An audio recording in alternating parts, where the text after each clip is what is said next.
Yes, ladies and gentlemen, welcome back to another edition, another episode of Speak Up Now podcast, and I'm your host, Darius Silver, aka Mr. GQ, back with for some more hard but healthy conversation, for some more hot topics that's inspiring you, the viewer, you, the man, you, the woman, to speak up. Because speak will only make you stronger, mentally better as a person, better as a man or woman. But if you're a returning viewer, thank you for tuning in for another episode, another edition. Your love is much appreciated as always. I love your support, love the love. And if you're a new viewer, thank you for tuning in. Hopefully, after this episode, you will keep on turning back for more and more and more and more. So if you're a new viewer, make sure first of all, thank you. But make sure you hit the subscribe button for some more quality and hot topics. Go check out my social media platforms on Instagram and Facebook. And make sure, most importantly, go check out, after you finish this episode, go check out my other episodes on this platform. You won't be disappointed, I promise you. But, as you can see, I got my Panthers gear on, so you know what this episode is about. My take on the Panthers right now. And, first let me say, if you're ready for today's episode, let's ride. But, if anybody that knows me, the man, Darius Silver, everyone knows I'm a die-hard Carolina Panthers fan. Always have, always will, no matter what. So, I feel like since I had this podcast, I've had the opportunity to speak about the Panthers as I want to, since I'm a die-hard Panthers fan. So, today's episode, I promise I won't rant for too long, but for today's episode is my take on the Carolina Panthers right now and what they've been doing. To say it simply and respectfully, the Panthers have a lot of work to do. The Panthers aren't the same. Haven't been for going on 5-6 years now, 4 to 6 years now. Ever since Cam Newton has left, Luke Kuechly is retired, C-Mac traded, DJ Moore traded, and David Tepper making decisions that they're making. It's hard to put into words because we had the culture. Everybody know the cultures keep pounding for the Panthers. We had the culture, and we probably still have the culture of that mantra, but it's like players make the culture. You can't have players that don't believe in the culture. So over the last 2 years, with the players that they've been bringing in, that's my number one problem. Players, one, doesn't have the talent that this culture needs, and then two, bringing in people, coaches that the Panthers culture needs. I wasn't a fan of the Frank Wright hire. Never have been, never was, never will be.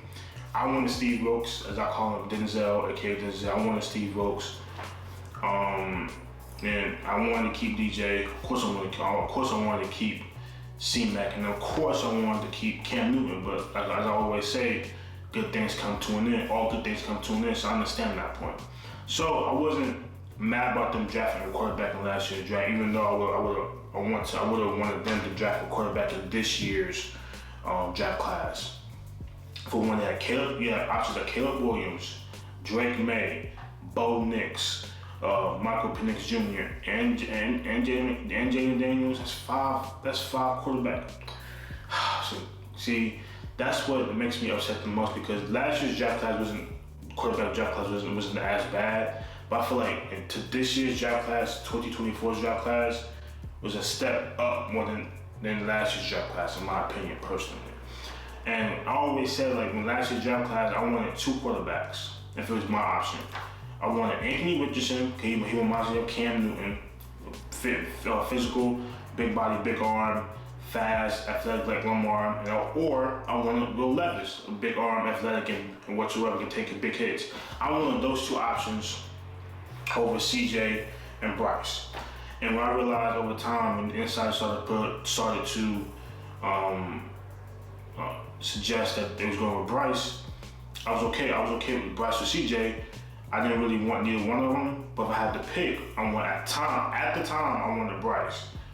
And over the season, CJ starts putting a lot to me, a lot. So and the CJ season got Frank Wright fired and got Scott Fitter fired. And personally, Scott Fitter wasn't as bad to me. Like I could understand they would have kept Scott Fitter for the next year or two. I understood why. I understood why they cleaned house as well. When Scott Fitter came in, he pretty much cleaned house. He got rid of C-Mac, he got rid of DJ. The acquisition that he brought in, got rid of our draft picks for the long term. So I understand why he pretty much cleaned the Panthers out, in my opinion. Brought in, and so the Panthers culture right now, my Panthers take is pretty much all over the place because that's what the Panthers organization is right now, all over the place. We don't know where they're going right in 2024 or 2025. They have no draft picks. And one thing I can respect Scott Fitter for is that he brought Cam Newton back. That's the only thing I can respect Scott Fitter for right now and for always in my life. He brought the Panthers' son back, Cam Newton, in 2021. That's the only thing that I would respect him for and always love Scott Fitter for. But besides that, he threw out assets into the trash, into the garbage. So, like I said, I'm a diehard Panthers fan. All this is coming as frustration because I want to see the Panthers win all the damn time. And like I always say, when I'm a Panthers fan, and I love my Panthers to my core, when the Panthers are horrible, me watching the NFL season kind of declines because I love football, always have, always will. But when my Panthers are doing bad, it makes me feel bad about watching football. And when the Panthers are winning, I love my football. I love my football Sundays regardless. Always have, always will. But when the Panthers are losing, it makes my football Sundays harder and harder and harder. Because I'm like, what am I cheering for? Knowing that we have no assets, no talent on the team right now.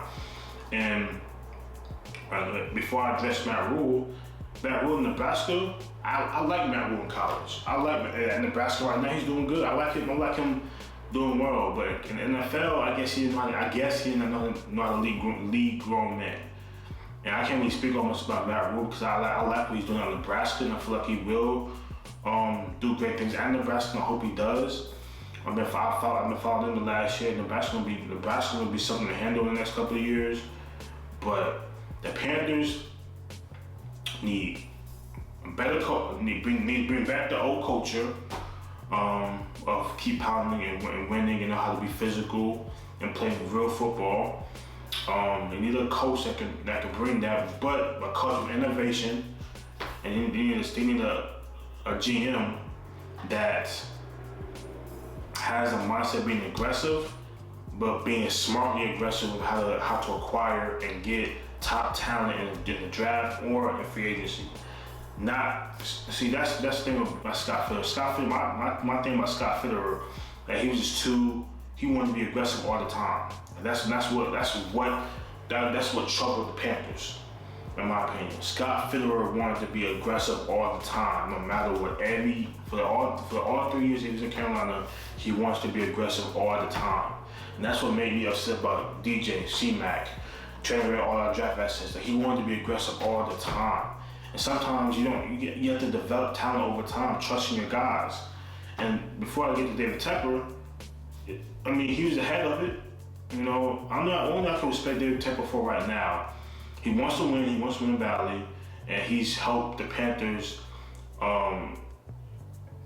bring more development and more innovation to Charlotte. I'm talking about the facilities, growing the city base, growing the state base, both states. He's putting his money where his mouth is. He wants to win. He wants to win Valley, and he's putting his money behind that. So when I come David Tepper just wants to win. I respect that. He wants to win. We all want to win. But there's certain ways about going about it. Like, he messed up with the Steve Wilkes hire. Everybody, I know the Steve Wilkes. Everybody in the state of Carolina, or in the state of North Carolina, the state of South Carolina, wanted Steve Wilkes. And he's being successful in San Francisco. So whereas Christian McCaffrey's been successful in San Francisco. 23 touchdowns in 1 year. And we train, like, it's the small things. It's the small things. And right now, my take on the Panthers is we're all over the place. Just like all this right here I'm talking about, they have to figure out who can lead and who can bring back the old Panthers culture. Keep pounding, being physical, as well as bringing new innovation, new ways to things. I'm not mad about bringing innovation and new ways of thinking, but there's ways of doing that. There's ways of being aggressive, smartly aggressive, and there's ways of, making decisions for the best of the team, the best of the state, and best of the organization. Not just because making a decision just because it might be shiny or might be popular.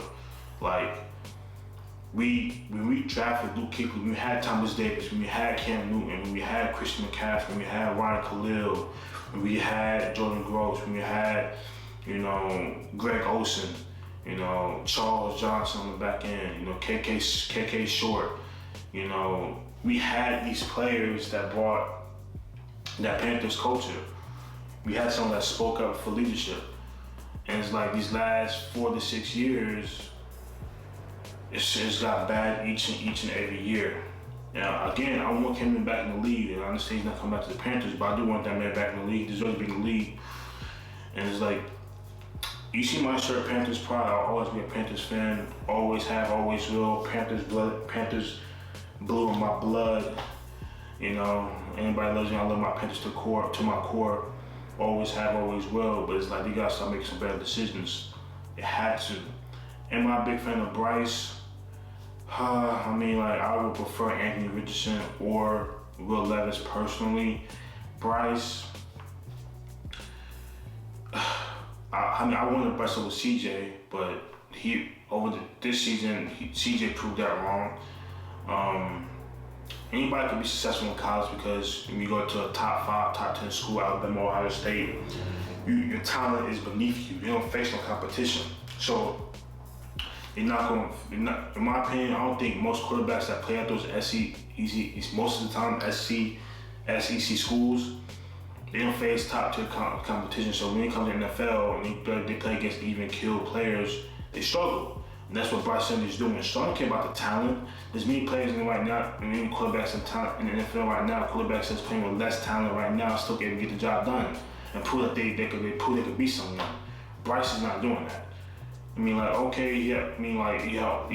Bryson had a top 10 talent. Well, he was the one draft pick for a reason. He should be able to overcome some such obstacles by some way, somehow, in my opinion. That's my opinion speaking.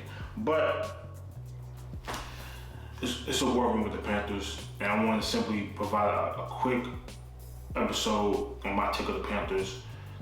The overall summary, they just got to make some bad decisions, and it starts with Daniel Tepper making a better decision when it comes to the GM and coach that could bring our old culture back and develop within house. Make good draft picks to help them develop them over the next 2 years or so, year or 2 or 3 years, and I promise you the culture will be back. It needs to go back to some of the old ways while bringing new ways to the culture. And when it comes to Panthers, I don't hold back. When it comes to Panthers, I love them to death. I'm just like, quote unquote, I want to win. I want to win bad. I want to win bad because the city, the state, wants to win bad. As always, Panthers Nation, let's ride. Our bank, the vault. But yeah, that's my take on the Panthers. I could have went longer, but I don't want to make this episode too long. And plus, anybody watching this video, if you're a sports fan or a sports fan like I am, drop your favorite team in the comment section, or give me your opinion about the Panthers because I want to hear it. Yeah. So, you see, every time I talk about the Panthers, it makes me just, I have to calm down. Let me just digress. I digress. The Panthers are going through a lot right now, and we are the laughing stock of the NFL. It makes me sick. But when you're a loyal fan, you're gonna ride till the wheels fall off. So we're gonna ride, as always. So let's end this thing the right way. As always, if you like today's episode, make sure you leave a like, Make sure you subscribe to this particular episode. Check out my social media platforms on Facebook and Instagram. And as always, keep on coming back for more. But I'm David Silver, the host and founder of Speaking Out Podcast. Let's end this thing the right way. Stay mellow, keep that mellow mind, stay focused. As the Panthers great, as a Panthers legend, as a Panther legend, and as an NFL legend, the man himself said, Cam Newton, one finger, one pinky, one thumb, one love. Boom, Panther Nation, let's ride.